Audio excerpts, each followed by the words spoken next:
ہم کریں گے ہر مظلوم کی حمایت۔ السلام علیکم، میں ہوں حورین فاطمہ اور آپ دیکھ رہے ہیں حمایتی نیوز HD چینل۔ نظر ڈالتے ہیں آج کی اہم خبروں پر۔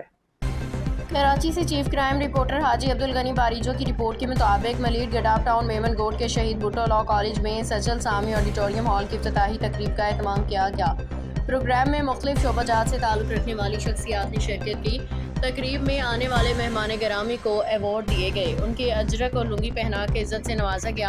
شہید بھٹو لاء کالج کے پرنسپل ریاض احمد بلوچ نے مہمانوں کا شکریہ ادا کیا۔ مہمانوں میں retired justice Hassan Feroz, retired justice Shahnawaz Tariq, ملیٹ پریس کلب کے صدر Sadruddin Sheikh, senior senator doctor Karim Khawaja, ہیلیٹ آفیسر صدر peoples doctors forum Muhammad Bakhsh Dhani, Sindh bar کے ممبر ریاض بھٹی، جہانگیر اوجو اور دیگر نے پروگرام کو سراہا اور ان طلباء کی محنت پہ انہیں مبارکباد دی اور خوشی کا اظہار کیا۔ انہوں نے مزید کہا کہ میں بڑی خوشی ہو رہی ہے ہمیں کہ آج ایڈوکیٹ ریاض بلوچ کی محنت رنگ لائی، جو آج میمن گوٹ لاء کالج سے وکلاء اور جج تعلیم حاصل کر کے اپنے ملک کا نام روشن کر رہے ہیں۔ آج پاکستان پیپلز پارٹی کو کریڈٹ جاتا ہے۔ ملیٹ کے پڑھے لکھے نوجوان لاء کی تعلیم حاصل کر کے وکیل بن کے ملیٹ کا نام روشن کر رہے ہیں۔